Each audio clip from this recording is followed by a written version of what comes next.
From UFOs to psychic powers and government conspiracies, history is riddled with unexplained events. You can turn back now or learn the stuff they don't want you to know. A production of iHeartRadio.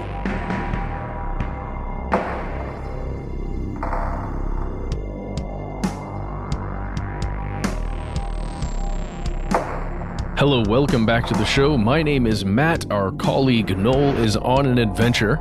They call me Ben. We're joined as always with our super producer, Paul Mission Control Decant. Most importantly, you are here, and that makes this the stuff they don't want you to know.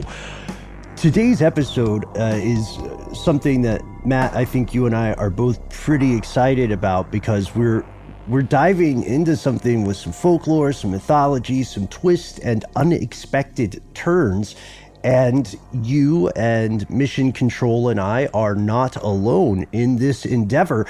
You see, today's episode comes to us courtesy of Pedro. Pedro, hope you're listening, because this episode is for you, man. Pedro, you wrote in to say the following. I think, Matt, maybe we can double dragon this a little and pass off the email. So, want to hear it? Here it goes.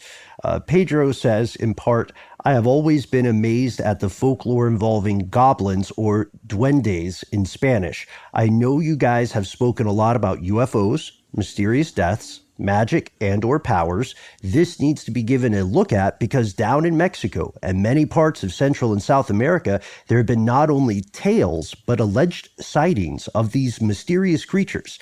And I would really love if you guys could talk about this on air. And Pedro says, I will attach 2 videos in this email just so you guys can get an idea of what I'm talking about. Videos in Spanish happened in Sonora, Mexico, and in the video there seems to be a woman carrying what looks like to be a duende or goblin, and it left many people in shock. The second is another sighting in Mexico. I also linked an article with some background information, and you can YouTube or search articles regarding the topic. Thanks so much. Love the show. Oh, Ben just deleted my favorite part of the email from Pedro. I'm going to say it. The same doc. Pedro said, Ben is my spirit animal. That's too kind, Pedro. Thank you. Thank you very much. That is a really nice compliment. So much so that I did delete it in an act of betrayal as you were reading the email, Matt. I want to own up to that. I apologize. But this is interesting because, over the years, you and I have, I think we both loved cryptids growing up. And over the years doing this show, we've explored tons and tons of cryptids that a lot of people aren't very well aware of. And I don't know about you, Matt, but I was surprised to find that while the concept of duende may be unfamiliar to a lot of us listening today, Pedro is right. It is incredibly common in Mexico, Central and South America, as well as the Philippines. It's everywhere. And other parts of the world. And what we're going to find as we're going through this episode, duendes are just called other things across the world. So it really is just everybody has legends and sightings of this thing, whatever it is, this group of smaller creatures that we're going to learn all about today. Yeah. We'll maybe even meet some of the purported varieties of these creatures, like the trentes or the tronates. We'll see. We'll see where the journey takes us. Let's figure out where this belief comes from, and maybe on the way we can sew in a little bit of common modern day knowledge about goblins or where they occur in fiction, because they're still very much a thing. But here are the facts. So duende technically translates to kind of like elf, but if you hear it used nowadays, or you hear it referred to in English, it's almost always equated with the idea of a goblin. And that's, Pedro is equating it with goblins as well. Matt, I have to defer to a little bit of your knowledge here because I believe that for most people in the United States, goblins are associated with a number of things in fiction. And we'll probably get emails if we don't mention them all, but, shout out to David Bowie, the Goblin King in Labyrinths. He's a very unusual but not unprecedented variety of goblin. I think a lot of people think of Tolkien right? We were talking a little bit with Paul Mission Control Decant over before we went on air about the newest Hobbit films. Some people love them. Your mileage may vary. It is a trilogy. Well, there's some weirdness with the Tolkien stuff surrounding goblins, because Hobgoblin, I believe, correct me if I'm wrong here, but Hobgoblin in the Tolkien verse, or at least within the Hobbit, is used to refer to a large version of a goblin, like a huge goblin. I think the Goblin King that's featured in the films, at least the 3 films that came out more recently, the Goblin King is a hobgoblin. It's this huge creature that is like a goblin, but like 10 times the size of any of the others.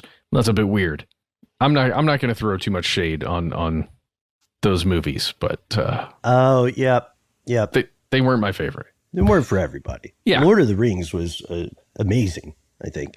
And to be fair, nostalgia may have colored my experience with the animated 1977 Hobbit from Rankin Bass. But I rewatched it. I dig it. Yeah, I'll tell you what colored my experience with the Peter Jackson Hobbit series. Massive battles with 0 stakes. Wow. Because nobody ever gets hurt. If you're a protagonist in the Hobbit world, you're fine. Just jump into that lava. You'll be fine. You'll get out. It's amazing that nothing can happen to you. All those dwarves made it. They fell down long. Yeah, they fell down the largest ravine I've ever seen in my life, featured in any movie. And they were just like, oh, well, let's get to the sunlight. I believe that's true, man. I believe that Tolkien, originally, his working title for The Hobbit was The Ravine, and it played a much larger role in the story. Are you sure it wasn't the Invinza Hobbits? Okay, wow. Sorry. I'm sorry. That plot armor. Okay. That's what gets you. I know we're on a tangent already in this, but it needs to be said that one of the most important things about David Bowie is that when he is around a series of goblins, all of those other goblins get +1/+1 and they gain mountain walk. If you're, early on. Sometimes they gain haste, depending on the Goblin King. Yeah, and you know what? That's a real difference between goblins and duende, at least the beliefs in them. Goblins in folklore are thought to roll pretty deep, right? You see a lot of goblins at once. Duende seem more solitary, but we'll find out how these terms get a little muddied. As we said, it translates to elf, but it is commonly, treated as synonymous with goblins. Experts aren't sure exactly where the term goblin comes from, but they have a couple of guesses, tracing it back to the 14th century from the Norman French term gobelin, Gobelin, and then tracing that term back to the 12th century with something called gobelinus. Yeah, that's according to our research, a medieval Latin term for a spirit that would haunt a very specific region that I cannot pronounce. Evru, maybe is how you would say it. Evru, perhaps, yeah. And they note that it's mentioned in medieval Latin text back in the 1100s specifically, and that it was probably used before then. The issue was that few people who believed in folk magic also used medieval Latin. And so over time, goblin becomes this kind of catch-all term that describes any number of supernatural creatures, dwarves, imps, kobolds, gnomes, brownies, of course, duende. It's kind of like saying car at some point. You're describing a lot of stuff. And or like Jinn, goblins in folklore, duende can have differing motivations. Some are helpful, some are little stinkers, and some can be downright threatening. But, whatever word we use to describe them, they do have some commonalities in folklore. Oh, yeah, they do. The biggest thing you're going to find is that they are small. They're small creatures similar to a lot of the Fae that's described out in the Isles of the UK and in areas out there. Many times they're mischievous, not always mean or mean-spirited, but they will get some revenge on you if you do harm to them, or if you endanger them or hurt one of their kin. At least that's pretty common in there. Many times they are, let's say, like a dragon. They're very covetous. They if they find things and they gather things, they generally want to keep it, and they want to, especially if it's worth anything, at least to them. They'll hold on to that stuff really hard. There are many stories here that include a helpful nature with a lot of these, but again, it's got that like good and evil thing where they'll help out sometimes, but if you do anything at all to, anger them or cause harm to them, it's that relationship's over and you might be in trouble. Yeah, exactly. And this is something that we see pretty commonly with supernatural creatures. The idea of duende being elves or goblins being a kind of fae or fairy or hidden folk, whatever you want to call them. Those ideas typically are accompanied by specific sets of rules, right? If you're playing D&D along with this episode at home, their alignment would often be considered lawful evil. A lot of, at least fae characters are lawful evil in that they have these rules that must be obeyed. And you can see that in some of the traditional stories about things that are goblin related. The weirdest part is the vast majority of people in the modern age don't believe in the existence of creatures like this, but you may be surprised to learn that beliefs in something, some sort of supernatural, at times invisible, community or entity of sentient non-humans persist in communities around the world. And there are people who do take this quite seriously. And there are other people who, treat it the way that the people of Point Pleasant treat Mothman. You know what I mean? It's a fun story. It gives us a sense of local community and culture, and no one's mad at the tourist money. Yeah, you can't be mad at that.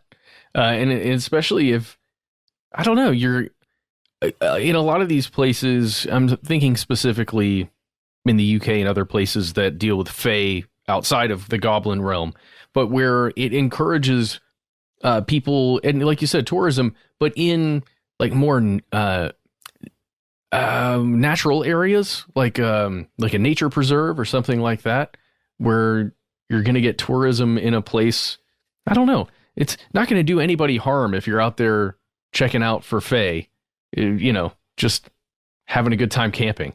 Unless you're, starting fires. That's dangerous. Be careful with those. And as you were telling me, Matt, you found a couple specific people, and we'll talk about later, who do just that in an unobtrusive way. That's the way to look for them. But while we're looking at things, let's look at the duende specifically, since that's what Pedro has asked us about.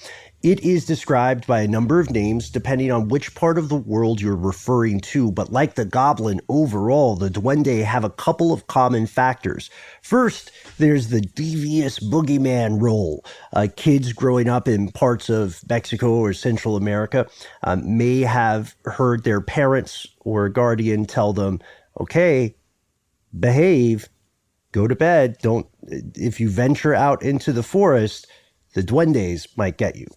In these stories, the duende lives often in one of two places, either out in the forest or between the walls of homes, especially if there are children around, because here's the creepy part. Apparently, the duende loves eating children's toenails. They're hygiene obsessed. If your toenails are unkempt, they're coming for you, and they're super aggressive about it. They may even take an entire toe by accident. Yeah. That's not going to be on purpose. They don't want, the flesh, except kind of according to some of the stories, they do, because there's some weird stuff going on there where there are versions of this story that include, this is harsh, you guys, like a mother that perhaps didn't want to have a baby. Again, this is folklore, but a mother that didn't want to have a baby, giving that child up essentially to these creatures as a meal. Yeah, I don't even like saying that. Yeah, it's like the idea is that they've escalated in their taste and they've gone from toenails to flesh.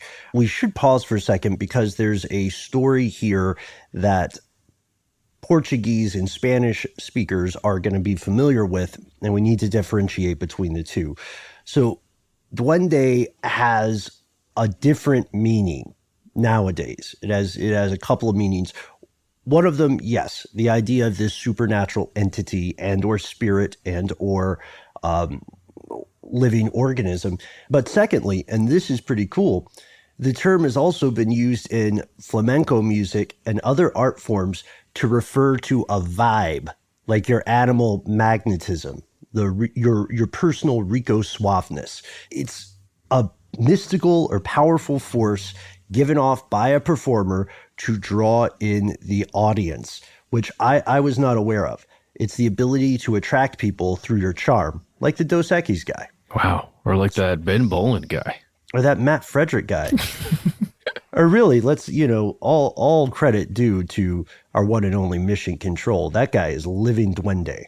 Dude, sometimes we log into these Zoom calls to make these episodes, and Paul, Mission Control, just shows up, and you're like, whoa, whew. What is that feeling? It must be that duende. It must be that duende. So we have this toe-chewing boogeyman, and that's separate from this personal magnetism. But we have another side of the duende. This kind of contrast is pretty common in supernatural creatures because the duende, in addition to stealing children or eating their toenails or taking them into the forest, they've also been rumored to assist people who are lost in the wild and help them find their way back to civilization. Yeah. I guess you start out in the forest if you want to get on their good side then. Yeah. And again, don't disturb them directly. But if you're in need, they might be there for you. Might. Maybe. If you happen to encounter them. Don't count on it. Yeah. Well, there are other stories of the versions of duende that live more in the walls, that are home dwelling, that may actually help out with chores. When everybody goes to sleep and the house is quiet, they may actually help out and do things for the family, for the house. Not necessarily for you, but maybe for you. It's hard because many of these stories try to ascribe what the duende wants, what the goblin wants, what the creature wants, and by doing these things. But who knows? We haven't exactly had a Charlie Rose interview. Ooh, maybe not him, but an interview with one of these guys. Right. We're still waiting for the Fresh Air Terry Gross segment. Where she sits down with the duende. I love that you're mentioning the varieties that assist with household chores, because etymologically, it's believed that duende originated as a contraction of a longer phrase, duende de casa or dueño de casa, which more or less means master of the house. So maybe that gives us a glimpse into the evolution of the more helpful duende. But again, there are tons of duende. We could just list all of them because they have different traits. Some can summon thunder and lightning. Some are known to pull down people's clothes and pinch them on the butt. I think then some are very unpopular. Like Trosgos are super hated. They're considered nuisances. Yeah, I would say, at least in what I've found, the vast majority of videos online, and there are so many videos of supposed duende sightings. The vast majority are, or they feature humans in them that are displaying a lot of fear or like terror when a duende appears or just happens to show up in the middle of a video that looks like it was shot on like the thing that was created before the potato camera. I'm not sure. But yeah, there's a fear associated with seeing one in the moment, at least. Yeah. And that's a huge part of today's story. So we see that Spanish folklore is one of the origin points for the belief in duende. There are tons of specific types in this folkloric universe, and these stories reached across the world in step with the expansion of the Spanish Empire, late 15th century to the early 1800s. But this is not the entire explanation. We're going to pause for a moment for a word from our sponsors, and assuming we don't get snatched by our toes, we'll return with more on Duende.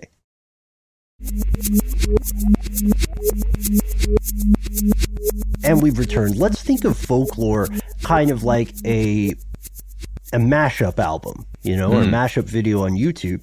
You see things that feel unlikely coming together and making a surprisingly cohesive whole. As we talked about in our earlier episode on forgotten religions, folklore functions like religious syncretism.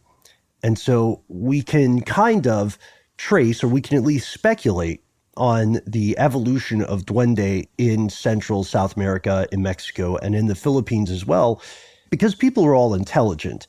People are all trying to explain what's going on in the world, and they come up with stories that have a lot in common, or beliefs that have a lot in common. Therefore, it's highly likely that native people heard of the word duende for the first time, and they already had something similar in their own culture. Turns out, across history, people love the idea of magic little human-like things, whether they are good or evil or both at different times. So, we can imagine that, right? That sounds plausible. Oh, yeah, and I think it fully explains our love of action figures and tiny dolls. Big dolls are spooky, though. We can agree on that. Oh, yeah. But I mean, if you got a little thing that you can play with, that's fun. That's exciting. And if that thing was actually real and animated and could move and had ideas and motivations, shoot, that's the greatest thing ever. Stay away from our feet, though. Yeah. So I like the feet thing. It's just so weird and specific. So credit to whomever came up with that when they were trying to scare their kid into sleeping. Anyhow, back to our example. So let's say, Matt, you have become part of the Spanish Empire. You're reaching this land you've never seen before for the first time. You're learning a little bit of the local language. They're learning a bit of your language, Spanish. You talk to them about the idea of duende, and then they go, by the way, we're bracketing all the horrible things that the Spanish Empire did. They did a ton of horrific stuff. They committed a lot of atrocities.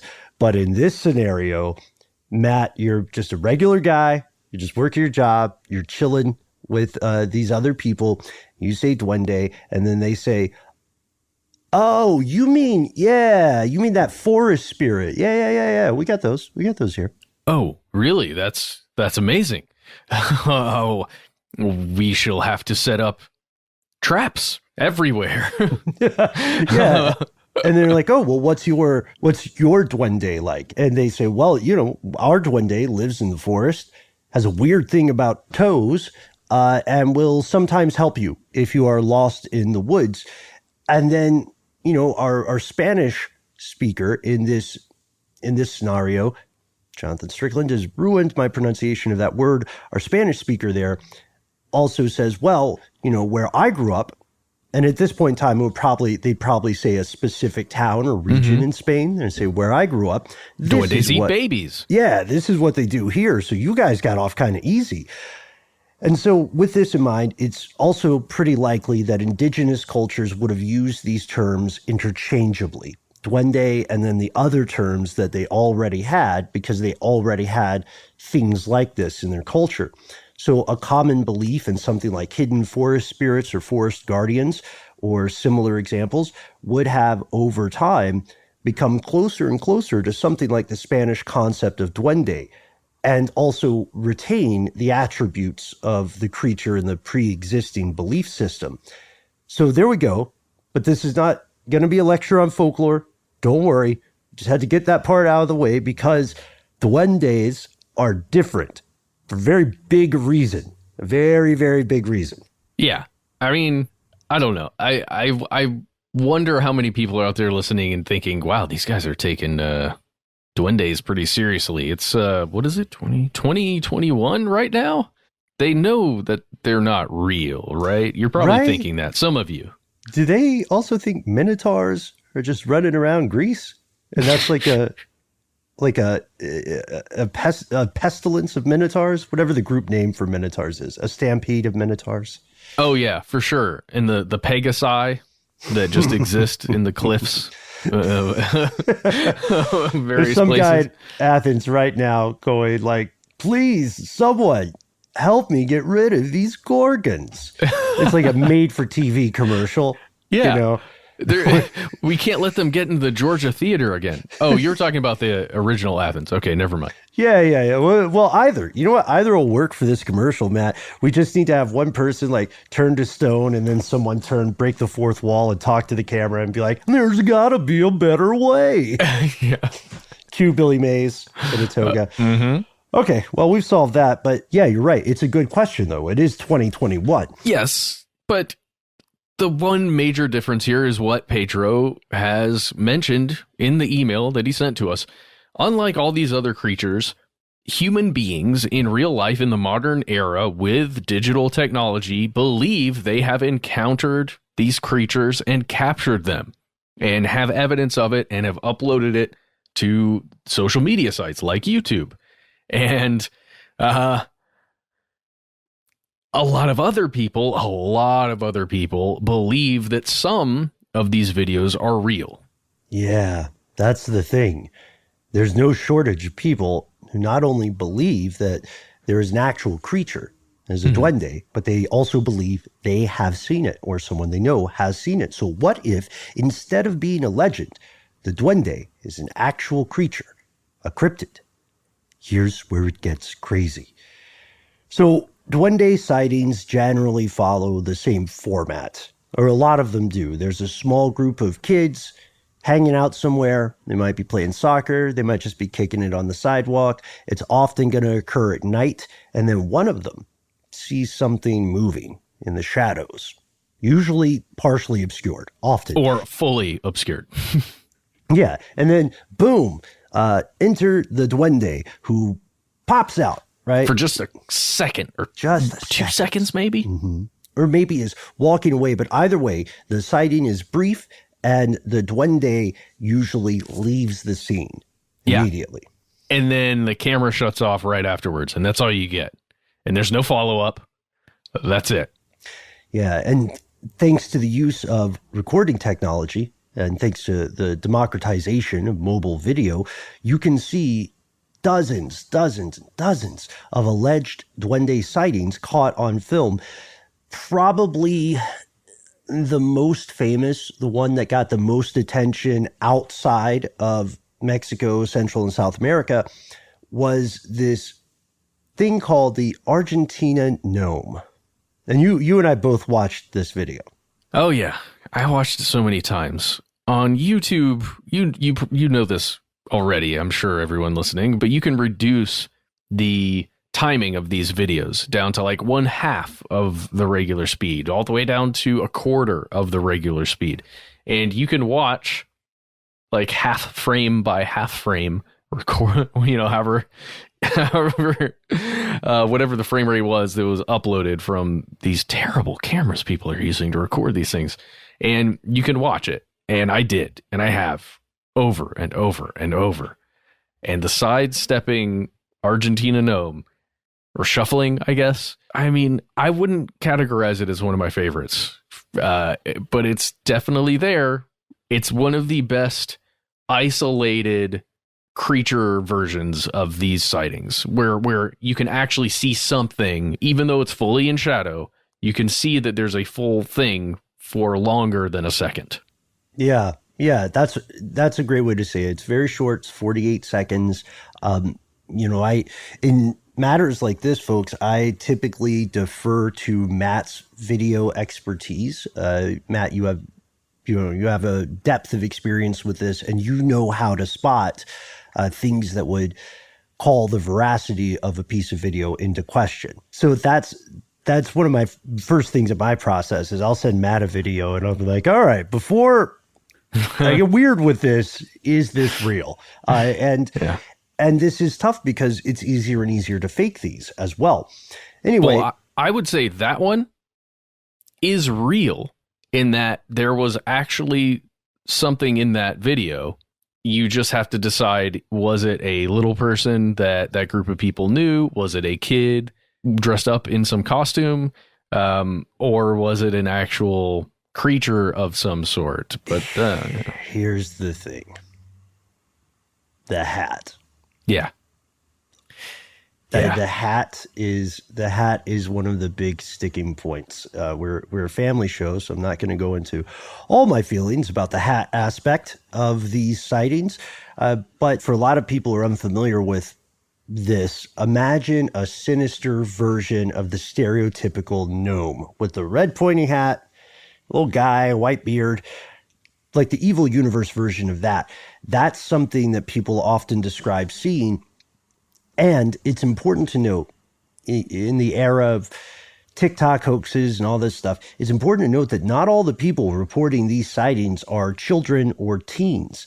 There are a lot of fringe researchers who seem convinced that this is a real thing. One in particular, the late cryptozoologist Ivan Sanderson, himself a very controversial figure, noted that duende sightings have been reported by tons of folks in Central America, including people you would consider highly educated in the field, like the zoologist and author Alan Rabinowitz, who wrote about the Belizean beliefs in the duende and his own experience, citing what he described as a strange little man about 3 feet tall, standing at the very edge of the forest at night.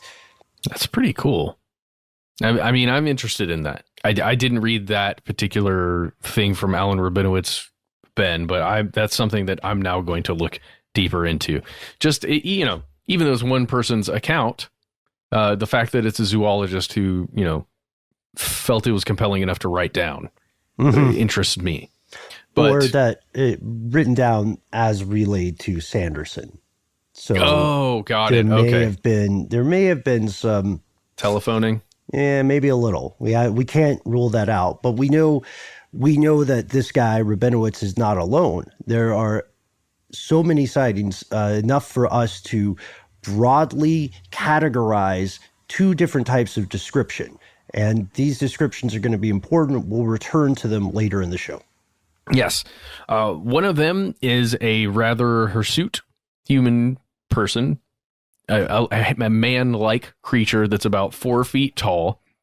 There's a shriveled nature to this character that's often described. Rode hard, put away wet, you know? There you go. There are a couple things that this person may wield. Often it's a stick of some kind, sometimes an instrument, like a stringed instrument, such as a guitar, sometimes a weapon, like a machete or a knife, or, you know, what may look like a sword in this person's hand. And they're often in some kind of like animal skin, like a hide, something like that, rags. And almost always in this one category of sighting, there is something on the head. There's a hat of some sort, whether that's, you know, related to the animal hide that they were wearing or just a pointy little thing, some kind of headwear. Yeah, exactly. It's a very, very important fact you mentioned. It's not always a pointy hat. It's not always a David the Gnome impersonator, right? But the other explanation has some important differences. In the other description, you'll see generally a 3 to 4 foot tall creature, human-esque looking thing with sloping shoulders, noticeably long arms, brown hair, a flat yellowish face, and then long hair down the back and the neck. So we're at an impasse. The creature's characteristics, as it's described, and the stories about it are clearly a blend of different cultures connecting, right? European cultures, native cultures, and then probably also lore from the continent of Africa. But again, depending on who you ask, there have been sightings of duende by credible witnesses. At the very least, we know that forest park rangers and zoologists have seen things in the wild that they cannot explain to their own satisfaction, despite their higher than average odds of being familiar with most of the animals in the area. You know what I mean? It's way different from just dropping a rando in there and then saying, okay, describe these things. Yeah, for sure. But no matter how credible those witnesses are, generally these sightings occur in the dark or in the shadows, just as they do on all the YouTube videos you're going to find when you're searching for this later tonight. I promise you it's going to happen. It just happens to all of us. You have to keep looking, because some of them are compelling as hell. So it's difficult to know when you're looking at a shadow and you're seeing something moving and you're in nature out in the wilderness. Like, what is that thing? What was that?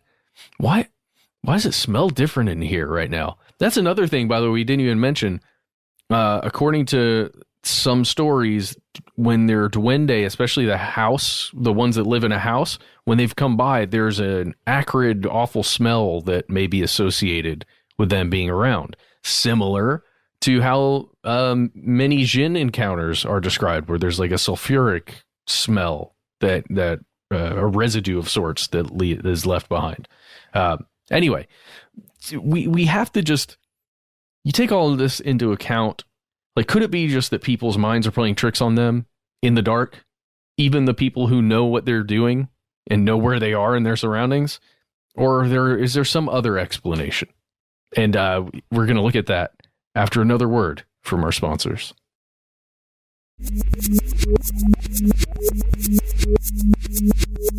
And we've returned. Yes, we are going to explore some possible explanations. One, misidentification. Easy. It's what you would call a low-hanging branch here. Misidentification is a lead cause for a ton of alleged cryptid sightings. As we found in the case of the Jersey Devil, or as we found in the case of Bigfoot, misidentification has been common for centuries and centuries. People get scared, their encounters are hurried, and they're brief, and when these people finally get to a calm, safe place, their memories are jumbled, and they've been heavily influenced by the fear they experienced, right? And, they might even smell something later, and then it triggers the memory, which changes the memory, because your memories change every time you remember them. True story. Scary stuff. Mm-hmm.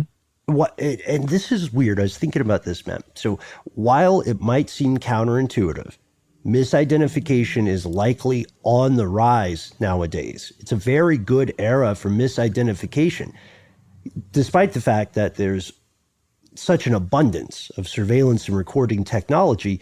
The truth is, the majority of human beings now live in dense urban areas. The animal that you are most likely to see in your day-to-day life, every single day, it's another human being. That's the animal you will most commonly run into. And if you live in a dense urban area, you're less likely to be familiar with large wild animals. Have you ever seen a bear in the wild? Have you ever seen a monkey? What if you saw one and you weren't expecting it? You'd freak out. You'd freak a little bit. Yeah. Well, especially if that creature, that bear or that monkey, were maybe, let's say, a cub or a baby monkey or a young monkey or a bear, because either of them can and will stand on their hind legs at times. And if they're younger, they may be very small.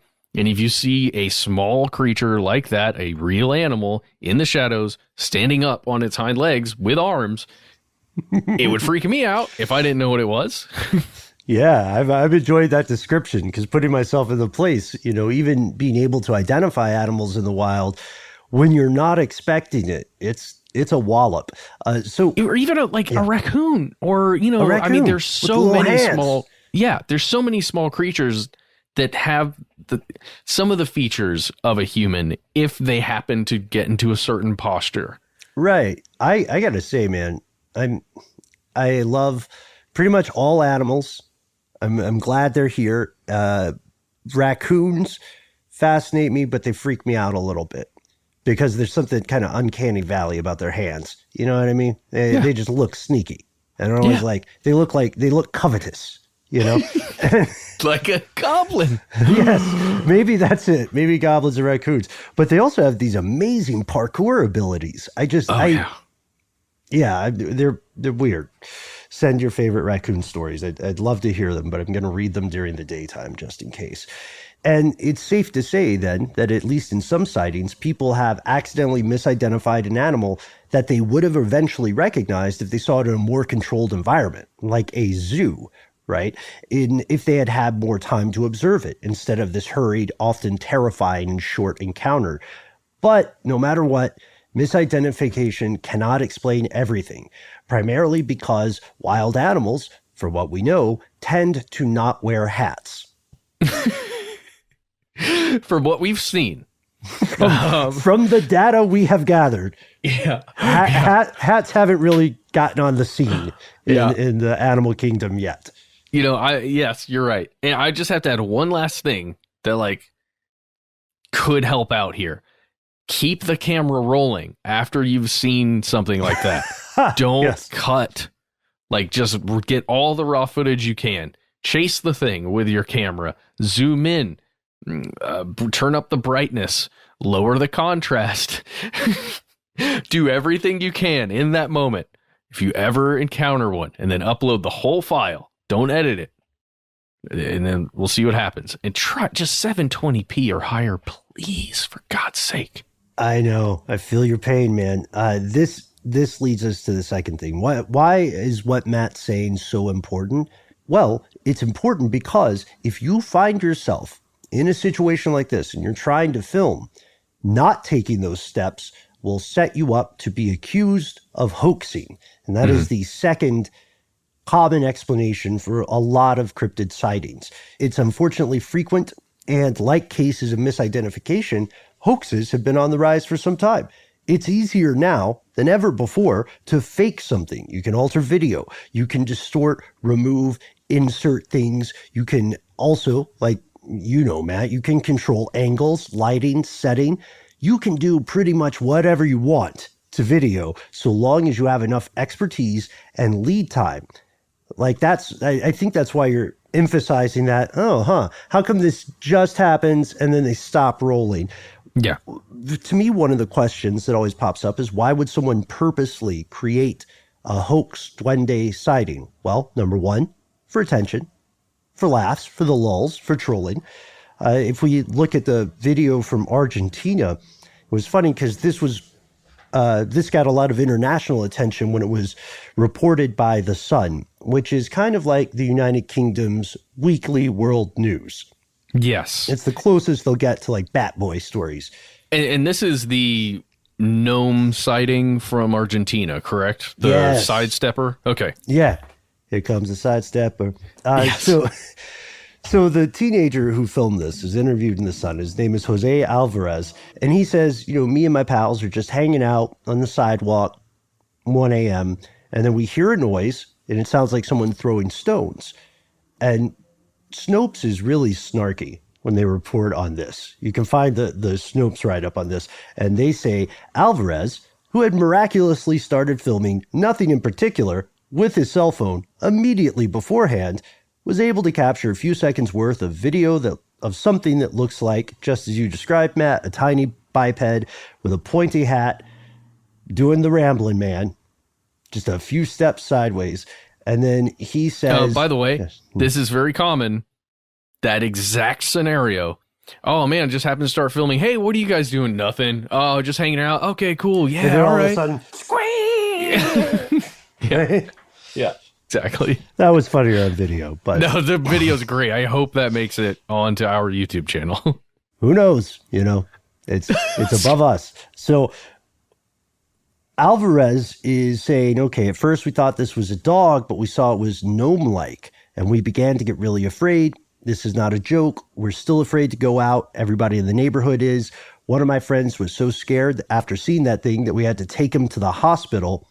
And Snopes notes exactly what you noted earlier, Matt, that this has a classic hoax setup. A sudden appearance of something in the background right after rolling.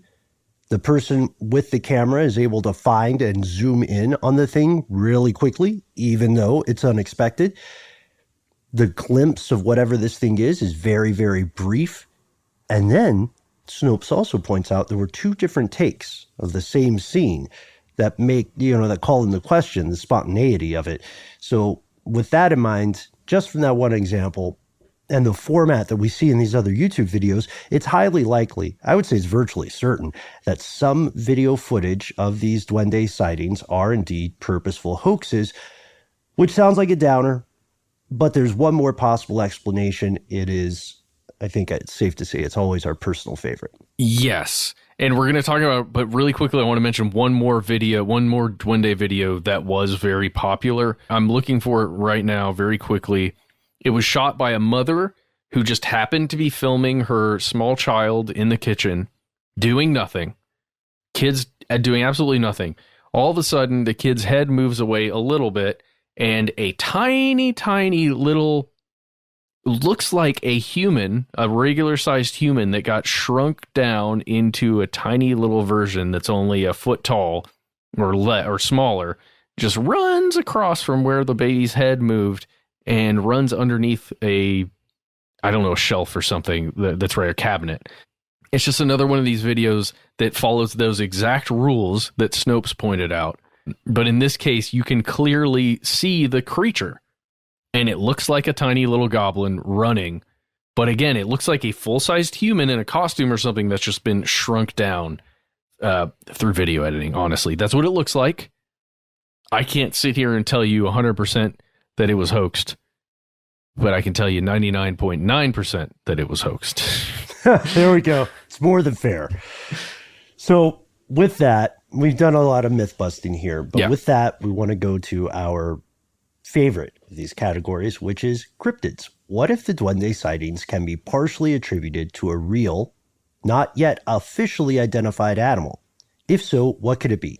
Based on the descriptions, the most likely suspect would be a small primate. And if it is indeed a cryptid, it would be a small primate currently unknown to science.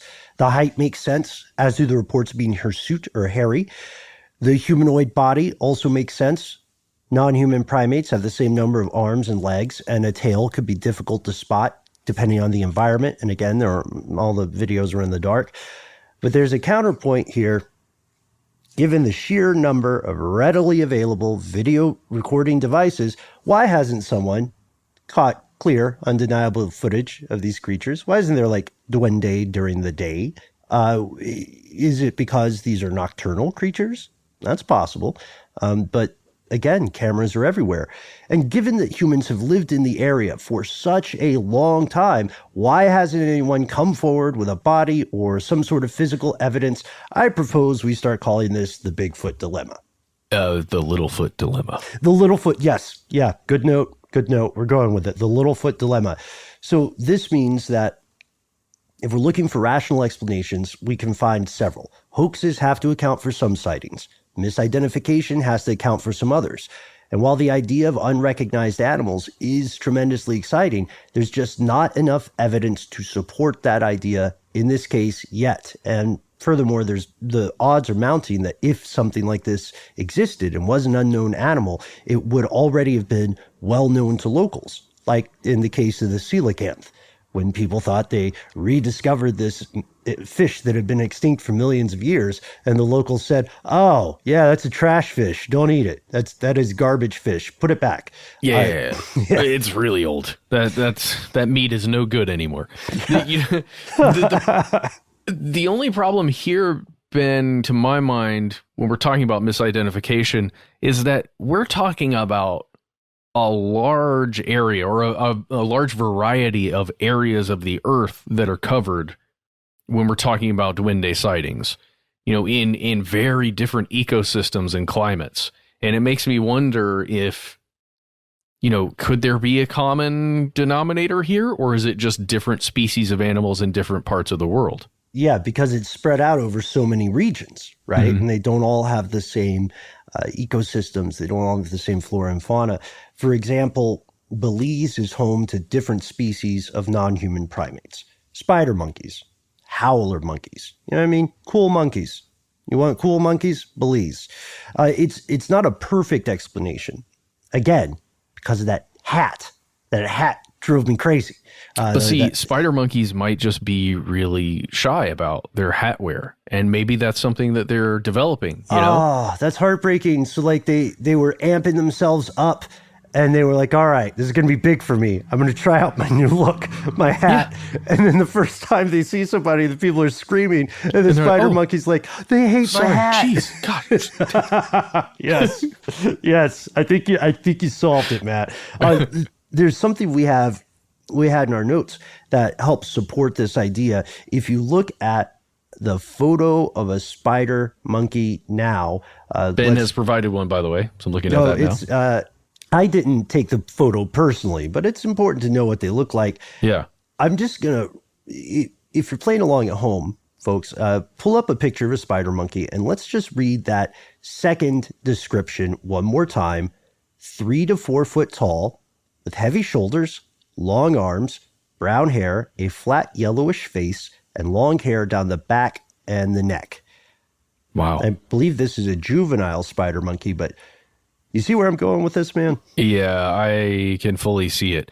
The image we're looking at is a juvenile spider monkey, kind of in a grassy area where from about the monkey's tummy and up, you can see, but it looks like, kind of hidden down in the grass. But the facial expression of a primate like this, man, you could totally see how, if you saw that creature in the shadows, in the dark, didn't expect it to be there, it could freak you out. And you could see why that sighting would be considered a duende. If you didn't hear the specific noises, you didn't capture them on video or something or on audio, yeah, I mean, that's a duende sighting for sure, just waiting to happen. Right. And then, of course, if you realize that the majority of wild animals are going to be freaked out when they run into you as a person, then that explains the brevity of the encounter. Well, and also why they might hide. Like, if they are somewhat in plain sight or nearby, they may be hiding and hoping that you go away. And if you encroach further on their area, they might stand up or get up and scurry away really quickly. Again, very similar to the sightings we've seen or heard about. Yeah, and then last but not least, there is the distant but not entirely dismissible possibility that there could be a human being involved, someone who perhaps has a medical condition resulting in a smaller than average height. That's possible, but there's no confirmation of this. And for our final notes here, we have to say that local belief in duendes varies widely. For many, it's, like we said, a Mothman kind of vibe. It's sort of an in-joke about town. It's a piece of regional folklore people find amusing and at times profitable, but it's not something people take seriously. It's kid stuff, But in other regions, sightings of creatures like duende have apparently been taken seriously enough to warrant some reports by police. It was tough to confirm some of that, but it does show that there is a gamut here. And that's where the mystery stands. So thanks again, Pedro, for the suggestion. We would love to hear cryptid stories from your neck of the global woods. We've got some great ones. And Matt, I was looking back through some of our correspondence from our fellow listeners, and I was thinking maybe we can do listener mail with a theme. If people are interested in just hearing ghost stories one week, or if people are interested in just hearing cryptid stories, Yeah. So let's put a call out for one right now. Do you have a cryptid story? Send it our way. If you've already sent it to us before in the past, that's fine. Send it again. Like if you got a very specific encounter story, or, call us, leave a voicemail, send us a message through our email, or find us on Twitter, whatever you want to do. Get it to us soon after hearing this, and we'll put some stuff together. That's a great idea, Ben. Hey, let's hope everybody digs it. I can't wait to read your stories. Can't wait to hear from you. And we think your fellow listeners will enjoy it as well. Can I want to make 2 quick shout outs just before we end here. I went down a bunch of YouTube rabbit holes while I was going through everything. I forget how much I love that site /service / whatever Alphabet and Google have done there. Thank you overlords. But YouTube creators, shout out to you, all of you out there, if you're listening to this and you make YouTube videos. But if you want to find I call it the most delightful channel I've found in a long time, like stumbled upon. Every once in a while that happens. It's a gentleman named Erwin Saunders, ErwinSaunders. He is out in the UK somewhere in various places searching for pixies and other fae creatures. He's just my favorite character that I've found on YouTube in a long time. Highly recommend. And if you are ever skeptical of videos online, we've shouted this person out before a long time ago, but one of my all-time favorite YouTube channels, Captain Disillusion.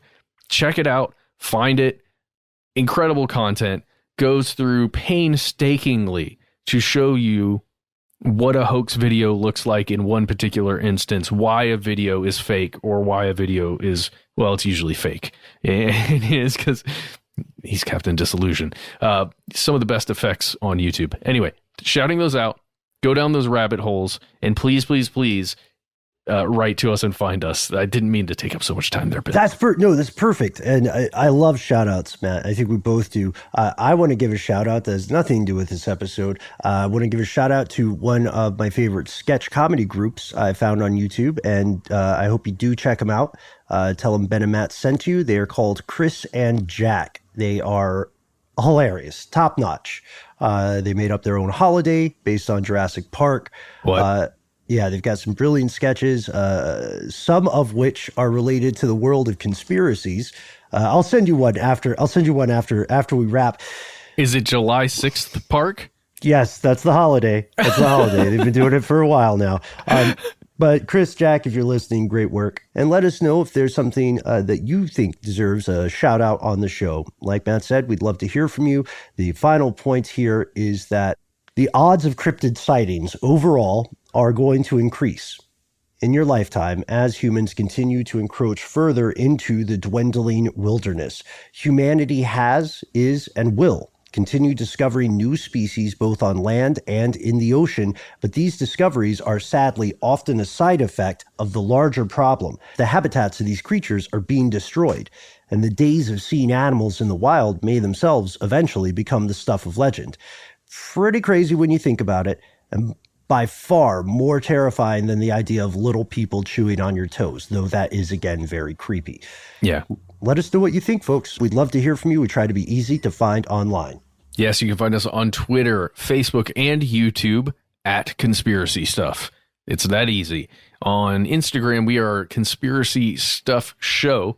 And before we throw to our phone number, I'm just going to roll this out so long, Ben. Before we throw to our phone number, I'm going to read you the flavor text of Mon's Goblin Raiders.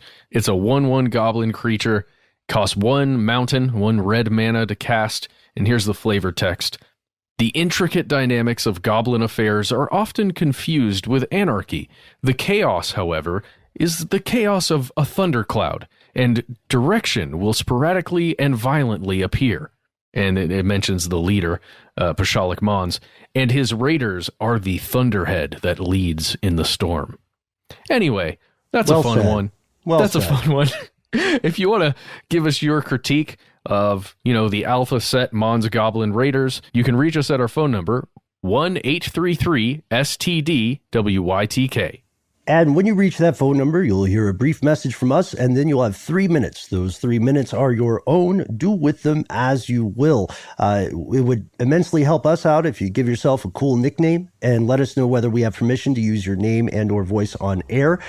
Tell us what is on your mind, and most importantly, if you have a story, especially a cryptid encounter, that takes more than 3 minutes, do not censor yourself. Don't edit or elide your statements. Feel free to tell us the entire thing in full. We read every single email we get. You can send them to our good old-fashioned email address, where we are conspiracy@iHeartRadio.com. And don't edit your video. Just send the whole thing.